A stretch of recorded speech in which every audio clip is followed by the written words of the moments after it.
নমস্কার বন্ধুরা, welcome to আবাস কিচেন। আমি আজকে সম্পূর্ণ গ্রাম্য পদ্ধতিতে করে দেখাচ্ছি হান্ডি চিকেন। প্রথমে আমি 1 কেজি মাংস নিয়েছি, কলপারে নিয়ে চলে এসেছি, ভালো করে ধুয়ে নিলাম। এবার আমি 3 ঢাকনা মতো ভিনিগার ভালো করে মাংসের মধ্যে দিয়ে দিলাম, চারিদিক দিয়ে ছিটিয়ে দিয়ে দিলাম এবং 5 থেকে 6 চামচ মতো, ছোট্ট একটা চামচের 5 থেকে 6 চামচ মতো লবণ হলুদ দিলাম, আর প্রয়োজন মতো লবণ দিলাম, আর তেল দিচ্ছি 4 থেকে 5 পলা মতো। দেখো প্রয়োজন মতো অনেকটাই লবণ দিলাম, যেরকম লাগবে প্রয়োজন মতোই। ভালো করে মাখিয়ে নিলাম মাংসগুলোকে। এখানে ভিনিগারের বদলে তোমরা লেবুও ব্যবহার করতে পারো, লেবু দিয়েও ভালো করে মাখিয়ে নিতে পারো। এবার দেখো আমি কাঠের উনুন জ্বালিয়ে নিয়েছি, কি সুন্দর আঁচ উঠেছে। একটা হাঁড়ি নিয়েছি, মাটির হাঁড়িটা কাঠের উনুনের উপর বসিয়ে দিয়েছি। এবার মাটির হাঁড়িটা একটু গরম হতে দিতে হবে। মাটির হাঁড়িটা আমি জল দিয়ে ধুয়েছিলাম, তার জন্য একটু ঠান্ডা হয়ে গেছে, ভালো করে গরম হয়ে গেল। এবার আমি তেল দিলাম, তেলটা গরম করে নিয়েছি। এবার আগের থেকে কেটে রেখেছিলাম ডুমো ডুমো করে আলু অনেকগুলোই। এই আলুগুলো এবার আমি এই তেলের মধ্যে দিয়ে ভালো করে লালচে করে ভেজে নেব।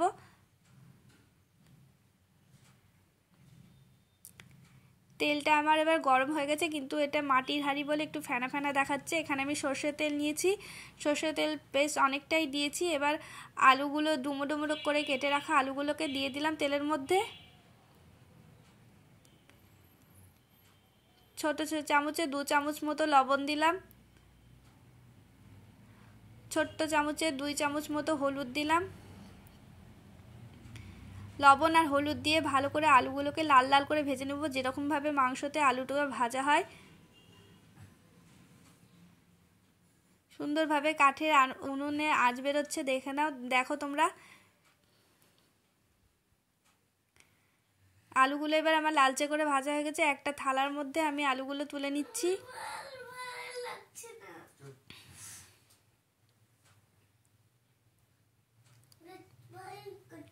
এবার আমি তেজপাতা, ওই তেলের মধ্যেই তেজপাতা, শুকনো লঙ্কা, তারপরে দারচিনি, এলাচ, লবঙ্গ ফোড়ন দিয়ে দিলাম। এবার আমি 2 সেকেন্ড মতো একটু তেলের মধ্যে ভেজে নেব ফোড়নটা। এবার আমি 1 কেজি মাংসের জন্য 500 গ্রাম পেঁয়াজ কুচি করে কেটে রেখেছিলাম, সেটা আমি তেলের মধ্যে দিয়ে ভেজে নেব ভালো করে।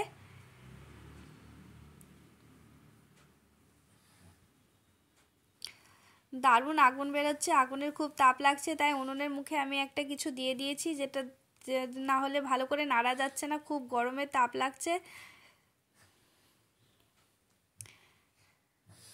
ভালো করে লালচে করে পেঁয়াজটা প্রথমে ভেজে নেব।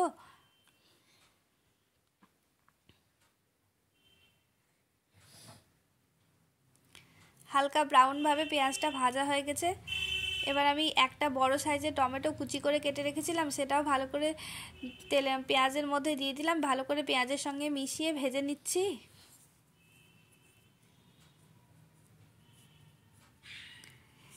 এবার আমি দিচ্ছি আদা, রসুন, কাঁচা লঙ্কা বাটা।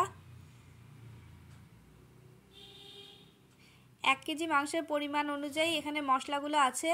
তোমরা তোমাদের মাংসের যেরকম মাংস রান্না করবে সেই পরিমাণ অনুযায়ী মশলাগুলো ব্যবহার করবে। আমি এখানে দিলাম ধনে গুঁড়ো, জিরে গুঁড়ো, আর দিচ্ছি গোলমরিচের গুঁড়ো 1 ছোট চামচের, আর দেব কাশ্মীরি লাল লঙ্কার গুঁড়ো কালারের জন্য।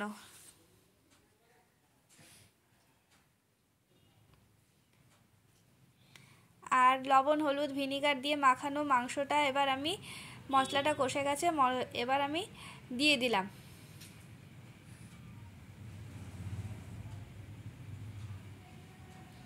দিয়ে ভালো করে মশলার সঙ্গে মাখিয়ে কষিয়ে নেব।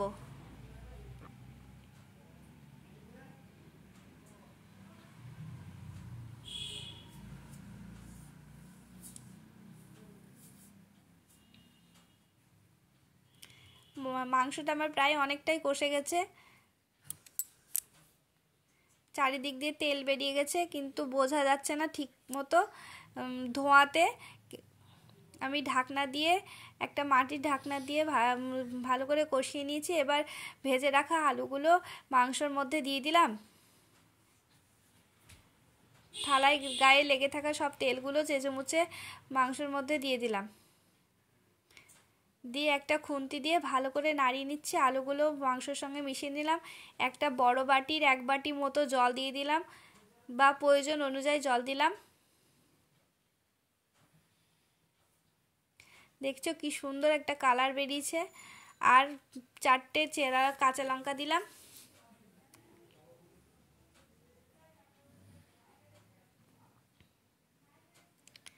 আর কুচি করে রাখা ধনেপাতা দিয়ে দিলাম।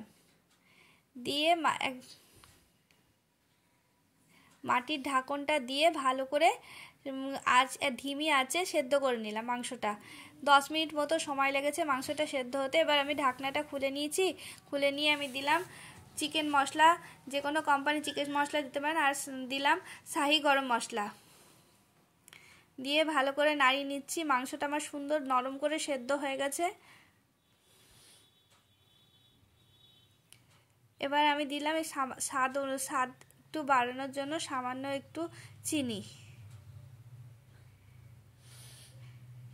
মাংসটা দেখো সেদ্ধ হয়ে গেছে, আমি একটা বাটির মধ্যে তুলে নিচ্ছি।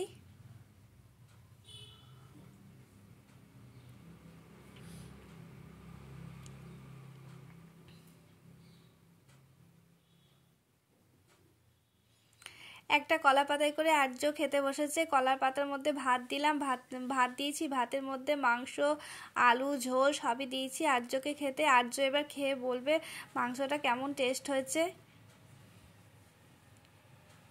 খুবই গরম, আর্য তো হাত দিতে পারছে না গরমে।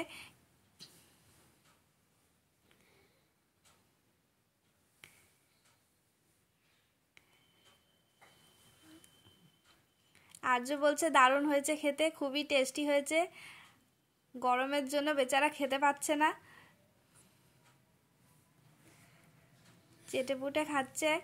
আমি একটু হাত দিয়ে খাইয়ে দিচ্ছি, খুব গরম, ধরতে পারছে না।